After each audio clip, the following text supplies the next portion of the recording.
Tu vai revestir ela com fibra de vidro, que é esse tecido aqui, ó. É o mesmo material que é usado para fazer, cara, muita coisa. Caixa d'água, bug, piscina, é tudo feita de fibra de vidro, tá? Só que é uma fibra de vidro um pouco mais bruta. Essa de prancha é um pouquinho mais refinada, é um tecido mesmo de fibra que a gente chama.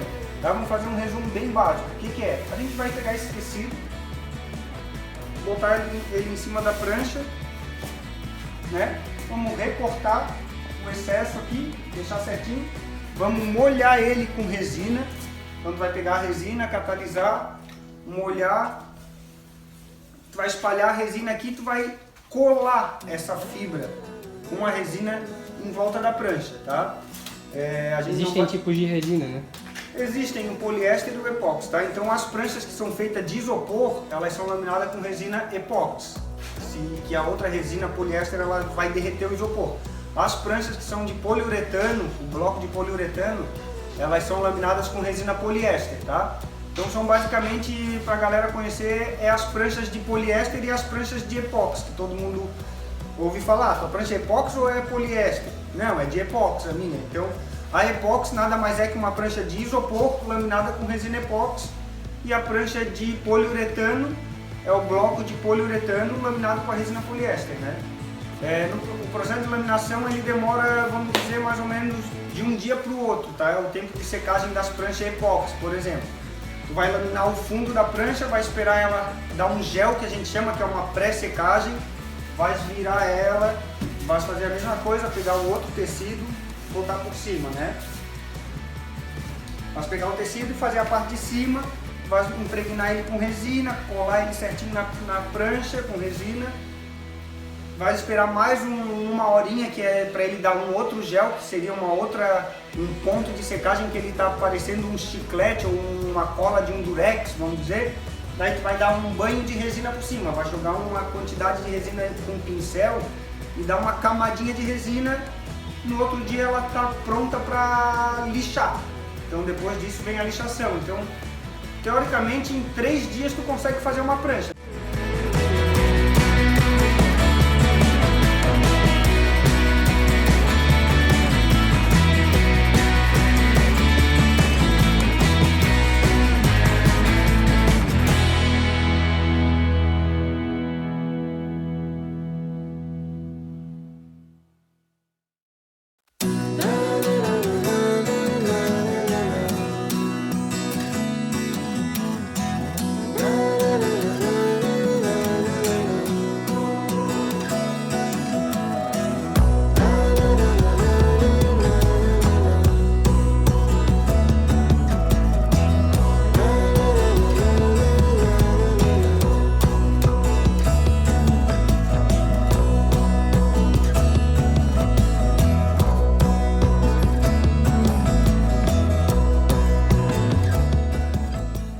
Depois que a prancha passou por todos os processos de fabricação que a gente passou aí nos vídeos para vocês, ela vai ficar com um acabamento final parecido com isso, né? Aqui fica aqueles encaixes do copinho, onde tu vai encaixar as quilhas. A prancha já está laminada com uma camadinha de fibra e resina. E depois desse processo tudo, virou uma prancha de surf do jeito aí que a galera conhece. Esse processo de pintura da prancha geralmente é antes da laminação, né? Geralmente faz uma pintura no bloco. Isso. Conforme o cliente pede. Quando tá só no isopor bem lisinho, tu faz a pintura e passa a fibra e a resina por cima, que ela é transparente, né? Algumas pranchas podem ser pintadas por cima também, que é o caso dessa. Então essa eu laminei ela toda, depois que entrou a pintura por fora com uma tinta tipo como se fosse uma tinta automotiva de carro, tá? Show de bola. Então, tá feita a prancha. Pranchinha pronta, só pegar, botar embaixo do braço e pode surfar. Tocar pra água. Então tá, galera, é isso aí. Antes de finalizarmos essa aula sobre pranchas, além de todo o processo de fabricação, também é importante conhecermos os tipos de pranchas existentes, assim como o seu design. Por que existem pranchas maiores, mais largas, com rabetas e bicos diferentes? E qual a importância das quilhas nas pranchas? Vamos lá! Tipos de pranchas. O longboard. O longboard é uma das melhores pranchas para se iniciar no surf. Devido ao seu tamanho, você possui uma área de equilíbrio muito maior do que encontrado em qualquer outra prancha de tamanho menor. De qualquer forma, além de ser uma excelente prancha para se iniciar no surf, é muito usado também por pessoas que já sabem surfar, mas preferem surfar num estilo mais clássico, fanboard. Assim como no longboard, o fanboard possui um bico arredondado, porém tem um tamanho menor do que o longboard. É uma prancha usada também para iniciante, um pouco mais difícil para aprender do que o longboard, porém é um surf mais leve, um surf mais divertido. Simplesmente o surfista do fanboard desliza nas ondas, assim como no longboard. A fish. A fish é uma prancha clássica, já de muitas décadas atrás. Porém, com o modismo, uma nova tendência aí de surf com pranchas antigas voltando já há alguns anos no mercado, alguns modelos de fish também são desenhadas e utilizadas para se surfar em alta performance. Porém, não deixa de ser uma clássica prancha para dias de ondas pequenas. A fish ela tem algumas características, como por exemplo ser uma prancha menor. Ela é uma prancha com um pouco mais de meio, é uma prancha mais larga, uma borda mais grossa, fazendo com que o surfista tenha maior flutuabilidade e fazendo com que seja muito mais fácil de entrar nas ondas e andar em ondas pequenas. A fish geralmente possui uma rabeta de rabo de peixe, conhecida como swallow, e ela pode ser triquilha ou biquilha também. As shortboards são as pranchas mais tradicionais, a que mais a gente consegue visualizar no dia a dia, mais utilizada pelos surfistas. As shortboards têm tamanhos médios e pequenos, ela pode ter diversos tipos de rabetas diferentes. Pranchas antigas, que são as single fins, são as pranchas com uma quilha só, mas que podem ter diversos tipos de tamanho, né? Geralmente com bico triangular, né? Pontiagudo. A gente tem também aí as alaias, que são aquelas pranchas que vieram lá dos primórdios, que eu já conversei com vocês a respeito disso dentro da história do surf. São pranchas sem quilhas, né? São pranchas que para tu ter um controle ela é mais difícil, já que naquela época o controle das pranchas eram feitas pelo próprio pé, ponta de pé, né, do surfista, ou até mesmo com os braços. As pessoas acabavam surfando de joelhos também. Então as alaias são as pranchas mais retrôs que estão sendo utilizadas hoje, nos dias de hoje, através do modismo, né? Então acabamos trazendo essas pranchas de volta aí para os dias de hoje. E também tem um surf muito divertido, né? É um outro tipo de surf, né? Uma prancha mais solta. Não significa que seja mais fácil, porque requer um controle maior, já que a prancha não tem quilha, ela não tem muito direcionamento, né? É uma prancha que fica mais solta. As guns. O que são as guns? São as pranchas para mar grande, pessoas que gostam de remar em mares que realmente ultrapassam aí os 10 pés, os 15 pés de ondas, né? Se vocês verem os vídeos aí na internet, no YouTube ou alguns filmes, vocês vão ver o pessoal remando ondas como Jaws, que fica no Havaí, Mavericks na Califórnia, Nazaré em Portugal, né? Assim como outros picos aí pelo mundo aí de ondas gigantes, né? Eles pegam essas ondas com pranchas muito grandes, porque é mais ou menos em relação ao tamanho da onda, a gente vai surfar com determinado tamanho de prancha. Então em mares gigantes requer prancha gigante, conhecidamente como gun ou ganzeira. Vamos falar agora dos bicos de pranchas, que basicamente podem ser de duas formas, né? Os bicos eles podem ser arredondados, como a gente viu ali nos longboards e nos fanboards, ou podem ser triangulares, pontiagudos, que é o que a gente vê muito nas fishes, nas shortboards, né, que são as tradicionais, e também nas pranchas antigas. As rabetas, né, que é a parte lá de trás da prancha, a parte de baixo dela, onde você bota o pé de trás, existem muitas variações de rabeta. Vamos aprofundar nas principais. A rabeta mais tradicionalmente conhecida aí seria a squash, que seria uma rabeta que tem os cantos dela levemente quadrados, mas ela é fechada. Ela pode ser arredondada no final, como pode ser reta. A gente vai ter também a swallow, mais conhecida como rabo de peixe. É como se ela tivesse uma parte ali no meio dela que não existisse, formando dois triângulos na ponta, né? Temos também a round, que seria uma rabeta totalmente redonda.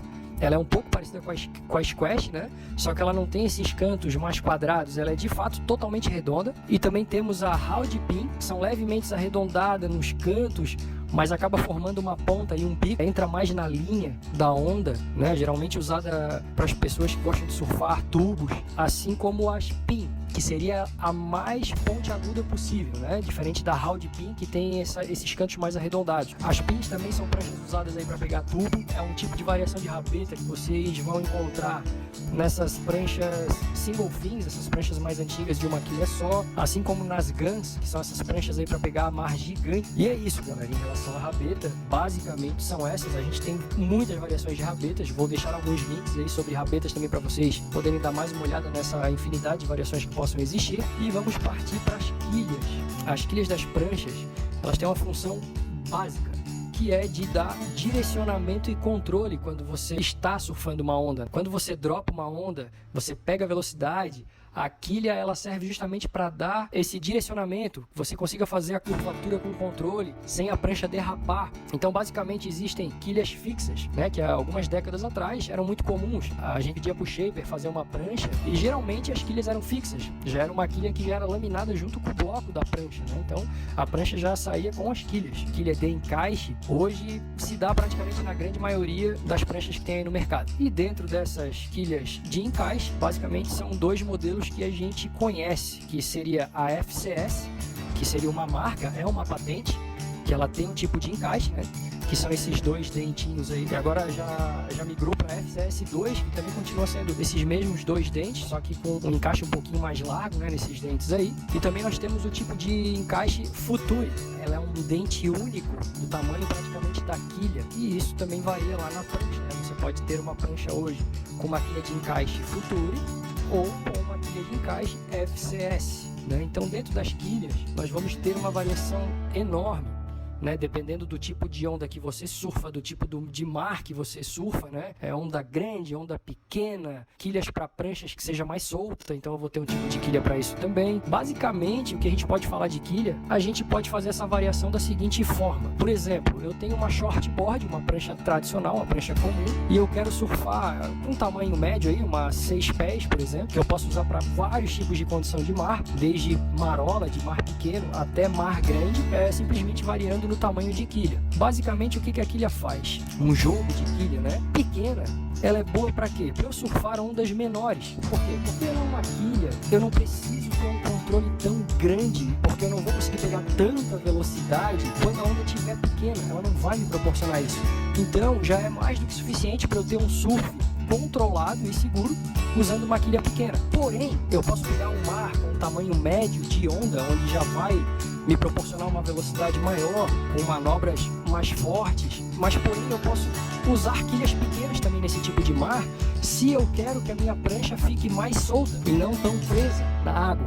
Então eu posso pegar já um mar maior, porém eu quero uma prancha mais versátil, que ela seja uma prancha muito solta, e aí eu vou colocar essas mesmas quilhas pequenas que eu surfaria no mar pequeno. Só que, digamos que eu quero uma prancha com controle maior, com mais estabilidade, que ela não derrape tanto. Então, nesse mesmo tipo de mar, usando ainda a mesma prancha, eu vou colocar uma quilha mediana, né? Em vez de surfar com a quilha pequena, vou surfar com uma quilha mediana que vai me dar um controle maior no mar com ondas médias. E aí, o mar subiu, quebrando aí 8 pés, 9 pés aí na nossa costa, né? Ondas que, obviamente, não são ondas para pessoas que estão iniciando, né? Pessoas que já têm uma experiência no surf, mas eu ainda quero continuar surfando com a minha prancha média do dia a dia, minha prancha 6 pés. O que eu vou fazer? Eu vou colocar as quilhas para mar grande, que vão ser quilhas maiores. Então, basicamente, temos quilhas pequenas, quilhas médias e quilhas grandes. Isso independente do tipo de quilha que eu uso, né? Seja FCS ou seja uma Futuri. Então, assim, basicamente é isso, mas existem diversas variações de quilhas, né? Existem quilhas mais largas, existem quilhas mais finas, quilhas maiores, quilhas menores, como a gente já falou aqui, quilhas de estabilização. Por quê? Porque eu posso ter pranchas que sejam triquilhas, que é o mais tradicional, mas eu também posso ter quadriquilhas, 2 em cada laterais, sem a quilha do meio, e eu posso ter pranchas para encaixe para 5 quilhas. Então eu consigo variar muita coisa numa prancha só. Numa prancha que eu tenho 5 encaixes de quilhas, por exemplo, eu consigo surfar, fazer ela um surf com triquilha. Posso surfar de biquilha, usando só 2 nas laterais. Assim como eu posso surfar com uma quilha só. Eu posso transformar minha prancha numa single fin, por exemplo. Eu posso ter uma quilha central ali grande e posso encaixar ali na mesma prancha. Então eu consigo ter uma versatilidade muito grande com uma prancha só. E isso tudo faz parte da evolução do nosso equipamento, né? Antigamente teria que ter 50 pranchas diferentes para pegar cada condição diferente. Hoje não, numa prancha só eu posso ter variações de quilhas que me proporcionam pegar qualquer tipo de mar com a mesma prancha. Beleza, galera? Espero que vocês tenham entendido esse conceito, né, de prancha, de design, de quilhas, para que serve, né? E aí vamos ficando por aqui. Com certeza agora vocês já abriram ainda mais esse leque de opções e conhecimento, né, sobre as pranchas, que é o principal instrumento de um surfista na água. Aloha para todos e até o nosso próximo encontro.